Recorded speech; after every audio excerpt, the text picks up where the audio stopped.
बोलो गणेश जी महाराज की जय। एक ब्राह्मण था, रोज सवेरे उठकर गंगा जी नहाने जाया करता। आकर गणेश जी की पूजा करता। उसकी औरत को पूजा अच्छी नहीं लगती थी। वह हर रोज ब्राह्मण को कहती, सुबह ही पूजा लेकर बैठ जाते हो, मैं ना घर का काम काज कर पाती हूँ ना झाड़ू बुहारी करूँ। ब्राह्मण उसकी बात नहीं सुनता। एक दिन ब्राह्मण गंगा जी नहाने चला गया तो पीछे से ब्राह्मणी ने गणेश जी की मूर्ति को छुपा दिया। ब्राह्मण ने आकर पूछा तो गणेश जी की मूर्ति कहाँ गई। ब्राह्मणी ने कहा, मुझे नहीं मालूम। ब्राह्मण ने खाना पीना छोड़ दिया। कहा, मैं तो पूजा न करके ही खाना खाऊंगा। ब्राह्मणी ने बहुत समझाया कि खाना खा लो, पर ब्राह्मण ने खाना नहीं खाया, रोने लग गया। दोनों को लड़ते लड़ते देख गणेश जी की मूर्ति हंसने लगी। तो गणेश जी ने ब्राह्मणी को गुस्से में आकर कहा, गणेश जी की मूर्ति वहां पड़ी है। उसने ब्राह्मण ने गणेश जी की पूजा करी। मूर्ति ने कहा, मेरी सेवा करते करते बहुत दिन हो गए, कुछ मांग लो। ब्राह्मण ने कहा, अन्न मांगू, धन मांगू, दुनिया में जितना सुख है सब मांगू। गणेश जी ने ब्राह्मण को सारा सुख अन्न धन दे दिया। ब्राह्मण मूर्ति को घर मंदिर में रखकर पूजा करने लगा। ब्राह्मणी ने इतना धन मिलने से उसकी पूजा करने की श्रद्धा हो गई। फिर ब्राह्मण धनवान साहूकार था जिसके घर धन की आदि की किसी की कमी नहीं थी, परंतु उसके दुख था कि उसके एक पुत्र नहीं था। इसी चिंता में रात दिन रहता। वह पुत्र की कामना के लिए प्रति सोमवार को और सावन के महीने में प्रतिदिन शिवजी भगवान की पूजा व्रत और पूजा किया करता और सायकाल में शिव मंदिर में जाकर शिवजी के विग्रह के सामने दीपक जलाया करता। उसके इस भक्ति भाव को देखकर एक समय पार्वती जी शिवजी महाराज से कहने लगी कि यह साहूकार आपका अनन्य भक्त है, सदैव आपकी व्रत और पूजा में बड़ी श्रद्धा से करता है, इसकी मनोकामना पूरी करो। शिवजी ने कहा, पार्वती, यह संसार कर्म क्षेत्र है। जैसे किसान खेत में बीज बोता है वैसा ही फल काटता है, उसी प्रकार संसार में जैसा कर्म करते हैं वैसा ही फल मिलते हैं। पार्वती ने अत्यंत आग्रह किया, महाराज, जब आपका अनन्य भक्त है तो आपको इसको किसी प्रकार का दुख नहीं होना चाहिए। जो इसको दुख है उसको अवश्य दूर करना चाहिए, क्योंकि आप सदैव अपने भक्तों पर दयालु रहते हैं, इसके दुखों को दूर करते हैं। मनुष्य आपकी सेवा में यदि आप ऐसा नहीं करेंगे तो मनुष्य आपकी सेवा व्रत क्यों करेंगे। पार्वती के आग्रह को देखकर महाराज बोले, पार्वती, कोई भी पुत्र नहीं है, इस चिंता में यह अति दुखी रहता है। इसके भाग्य में पुत्र न होने से इसकी पुत्र की प्राप्ति का वर देता हूँ, परंतु यह पुत्र केवल 16 वर्ष का होगा। इसके पश्चात इसकी मृत्यु प्राप्त होगी, इससे अधिक मैं कुछ नहीं कर सकता। यह बात सुनकर साहूकार सुन रहा था। उसको न प्रसन्नता हुई न दुख हुआ। वह पहले जैसे ही शिवजी महाराज की पूजा व्रत करने लगा। कुछ समय व्यतीत होने पर साहूकार की पत्नी गर्भवती और 10वें महीने में गर्भ से उसे अति सुंदर पुत्र की प्राप्ति हुई। साहूकार के घर में खुशियाँ मनाए गए, परंतु साहूकार ने उसकी केवल 16 वर्ष की आयु जानकर अति प्रसन्नता प्रकट नहीं की और न ही किसी को भेद बतलाया। जब वह बालक 15 वर्ष का हो गया तो बालक को माता ने अपने पिता से विवाह आदि के लिए कहा कि साहूकार कहने लगा, यदि मैं इसका विवाह नहीं करूंगा। साहूकार ने कहा कि मैं अभी इसका विवाह नहीं करूंगा, अपने पुत्र को काशी पढ़ने के लिए भेजूंगा। फिर साहूकार ने अपने साले अथवा बालक के मामा को बुलाकर बहुत सा धन देकर बालक को काशी पढ़ने के लिए भेज दिया और कहा कि हर रास्ते पर तुम यज्ञ और ब्राह्मणों को भोजन कराते जाना। दोनों मामा भांजे यज्ञ करने ब्राह्मणों के भोजन कराते जा रहे थे। रास्ते एक नगर में पड़ाव पड़ा। उस नगर के राजा की बारात आई हुई थी, लेकिन वर पक्ष वाले वह भी थे, क्योंकि उनका वर एक आंख से काना था। अब वो एक ऐसे सुंदर युवक की तलाश में थे कि जो वो रात को उससे शादी कर ले और हम कन्या को लेकर अपने घर चले जाएं। जब उन्होंने मामा भांजे को देखा तो कहा कि हमें थोड़ी देर के लिए अपने लड़के को हमें उधार दे दो। उसने कहा, कहीं ऐसा भी होता है कि हम तुम्हें बहुत सा धन देंगे। मामा ने कुछ सोचते हुए उसको दे दिया। जब सारा विवाह संपन्न हो गया तो जब फेरे पड़ने लगे, सब विवाह संपन्न हो गया। वो भांजा बहुत सुंदर था, सब देखकर बहुत खुश हो रहे थे कि जो ना उस राजा की लड़की को कन्या वर बहुत अच्छा मिला है। अब जब सारा विवाह संपन्न हो गया तो वो उसकी चुंदरी में लिख के चला गया कि मैं एक साहूकार का बेटा हूँ, मैं काशी पढ़ने के लिए वहाँ विद्या प्राप्त करने के लिए काशी जा रहा हूँ। और राजा का लड़का तो काना है। कन्या अपनी चुंदरी पे अपने वर को कुछ लिखता हुआ देख रही थी। उसने जाकर देखा, जब सुबह विदा का समय आया तो उसने अपनी चुंदरी पर लिखा देखा। उसने कहा कि यह मेरा वर नहीं है, मेरा वर तो काशी पढ़ने के लिए गया हुआ है, राजा का लड़का तो काना है। उसने उसके साथ जाने से मना कर दिया। सारे में हाहाकार मच गया। राजा ने जब सच्चाई का पता चलाया तो उसको पता चल गया कि वो तो वाकई में ही काना है। उसको भगा दिया गया। अब वो, क्योंकि उस लड़की की किस्मत में सौभाग्यवती का योग था, वो वो 16 सोमवार किया करती थी। सावन के सोमवार व्रत पूजा विधि विधान से किया करती थी और व्रत की यही कहानी वो पढ़ा करती थी।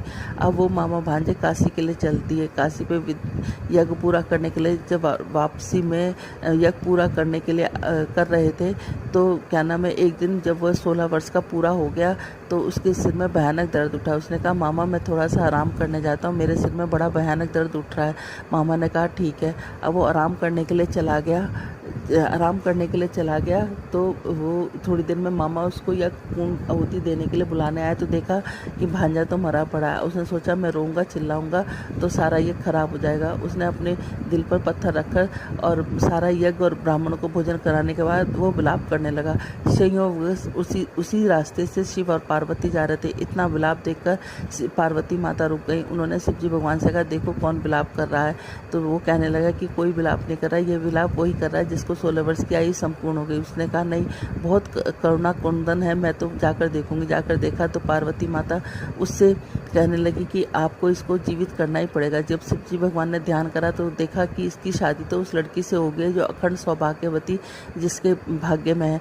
अब उनको उस लड़के को जीवित करना पड़ा। उस लड़की को जीवन दान देने के बाद शिव पार्वती आगे चल दिए। वो लड़का वापस जा रहा था तो वहाँ उसी नगर से गुजरने लगा तो लड़की ने और उसकी सखियों ने पहचान लिया। वो पकड़कर राजा के सामने लेके आए। राजा ने सारी बात बताई, उसे बहुत सा धन दिया और अपनी लड़की को विदा कर दिया। इधर लड़के के माँ बाप दोनों छत पर चढ़कर बैठ गए। वो कहने लगे कि हम नीचे जब भी उतरेंगे जब हमारा बेटा हमें लेने आएगा, नहीं तो हम यहीं से प्राण दे देंगे। इतने मामा नगर में पहुंचने के बाद उसने जाकर कहा कि चलो तुम्हारे बहू और बेटे आए। वो कहने लगा क्यों? वो करता है मेरे भाग्य में तो 16 साल का बेटा था। मामा ने उसको सारी बात बताई। कहने लगा कि जो ना अखंड सौभाग्यवती लड़की की शादी होने की वजह से तुम्हारे बेटे की आयु पूरी लंबी हो गई है। अब दोनों सेठ सेठानी नीचे उतरे। उन्होंने अपने बेटे और बहू को खूब आदर सत्कार के साथ किया और कहा कि जो भी सावन के महीने में इस कहानी को रोज पढ़ेगा सुनेगा उसको भी अखंड सौभाग्यवती का फल मिलेगा, साथ में पुत्र पौत्र का फल मिलेगा। जैसे पार्वती माता शिव जी भगवान तुमने उसको दिया, वैसे कहते सुनते हमें और हमारे परिवार को सुनने और कहने वाले को सबको देना। बोलो भोलेनाथ की जय, माँ पार्वती की जय। राधे राधे। भगवान शंकर सतन कुमार से बोले अब तुम सावन शुक्ल तृतीया तिथि को किया जाने वाला स्वर्ण गौरी व्रत सुनो। उस दिन प्रातःकाल स्नान करके 16 उपचारों से भगवान शिव एवं माता गौरी की इस प्रकार पूजा करनी चाहिए। हे देवादिदेव, मेरे द्वारा की गई पूजा को आप स्वीकार करें। गौरी माता के व्रत की पूर्ति के लिए 16 बायने दंपतियों को देकर कहना चाहिए कि मैं गौरी माता के व्रत पूर्ति के लिए उत्तम ब्राह्मण दंपतियों को बायना देती हूँ।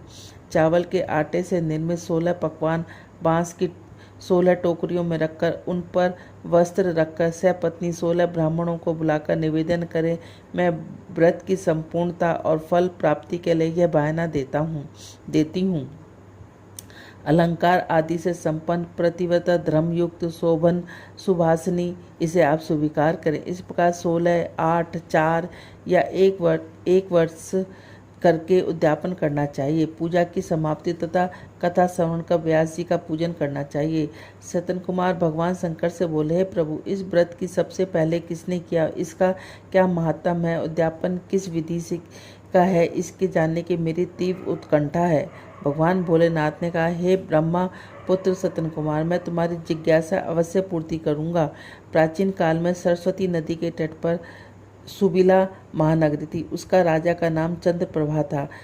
उसके महादेवी और विशाला नाम की 2 रूप लावण्य युक्त पत्नियां थीं। राजा चंद्रप्रभा महादेवी रानी को अधिक प्यार करता था। राजा उस पर अपनी जान छिड़कता था। एक दिन राजा शिकार खेलने के लिए वन में गया। वहाँ उसने सरदुल, सिंह, बरहा, अरना, भैंसे, हाथी आदि का शिकार किया। अब राजा को प्यास व्याकुल करने लगी। राजा वन में पानी के लिए इधर उधर घूमने लगा। घूमते हुए एक तालाब पर पहुंचा। उसने तालाब के जल से अपनी प्यास बुझाई। पानी पीने के बाद राजा ने इधर उधर देखा तो उसने देखा कि तालाब के किनारे कुछ अप्सराएं गौरी की पूजा कर रही हैं। राजा ने उनसे पूछा, आप किसकी पूजा कर रही हैं? अप्सराओं ने उत्तर दिया, हम स्वर्ण गौरी का पूजन कर रहे हैं। राजा ने पूछा, देवियों, इस व्रत को करने की विधि व फल का क्या व्रत का क्या फल मिलता है, बताने की कृपा करें। अप्सराओं ने उत्तर दिया, सावन शुक्ल तृतीया के दिन यह व्रत किया जाता है। इस व्रत में भगवान शंकर, भगवती माता पार्वती का पूजन किया जाता है। इस व्रत में 16 धागों का डोरा पुरुष अपने दाएं हाथ में और स्त्री अपने बाएं हाथ में बांधती है। यही इस व्रत को करने की विधि है। इस व्रत को करने से भगवान शंकर की कृपा से सब मनोकामना पूरी होती है। यही इस व्रत का फल है। यह सुनकर राजा चंद्रप्रभा ने भी श्रावण मास की शुक्ल पक्ष की तृतीया को अपने दाईं भुजा में 16 धागों का डोरा बांधकर व्रत किया। राजा ने कहा, हे माता गौरी, मैं इस डोरे के व्रत के लिए बांधता हूँ, मेरे ऊपर आप कृपा करना। इस प्रकार व्रत धारण कर राजा अपने महलों में आ गया। रानी महादेवी के हाथों में दाएं हाथ में बंधे डोरे को देखा तो पूछा, यह क्या है? इस पर राजा ने व्रत के बारे में बतला दिया। इस पर रानी क्रोध में भर गई और राजा के हाथ से बंधे डोरे को तोड़कर एक सूखे पेड़ पर बांध दिया। राजा ने रानी से कहा, ऐसा कर तुमने अच्छा नहीं किया, अब तुमने माता गौरी का अपमान किया। इधर राजा की दूसरी रानी ने देखा कि सूखे पेड़ डोरे के प्रभाव से हरा भरा हो गया। छोटी रानी ने उस डोरे को अपनी बाईं भुजा में बांध लिया। इस प्रकार ऐसा करने से छोटी रानी डोरे के प्रभाव से राजा को सर्व अधिक प्रिय हो गई। इधर बड़ी रानी व्रत का अपमान करने के द्वारा राजा के द्वारा त्याग देने के कारण दुखी होकर वन में चली गई। वन में वह महादेवी का ध्यान कर पवित्र मुनियों के आश्रम में ठहरी, परंतु मुनियों ने उसे देखकर कहा, अरे पिशाचनी, यहाँ से चली जा। राजा और मुनियों के द्वारा तिरस्कार रानी महादेवी घोर जंगल में घूमती हुई थककर एक जगह पर बैठ गई। वह गौरी का स्मरण कर पश्चाताप के आंसू बहाने लगी। रानी के दुख को देखकर देवी उस पर दया आ गई और दर्शन दिए। रानी ने देवी को दंडवत प्रणाम किया और उसकी स्तुति करी। हे देवी, आपकी जय हो, आपको बारंबार नमस्कार। भक्त वर पद आपकी जय हो। हे मांगले रूपे आपकी जय हो। इस प्रकार भक्ति के द्वारा देवी से वर प्राप्त करके बड़ी रानी ने गौरी अर्चना करके व्रत किया। व्रत के प्रभाव से राजा बड़ी रानी महादेवी बनों से महलों में आ गई। देवी के प्रसाद से राजा और उसकी दोनों रानियों की सब इच्छाएं पूरी हुई। दोनों रानियां सहित राजा संपूर्ण राज्य का उपयोग कर समृद्धिशाली हो गया। अंत में राजा व दोनों रानियां देह त्याग कर शिवलोक चली गईं। शिव जी बोले, हे तात, शोभना पार्वती का व्रत करता है।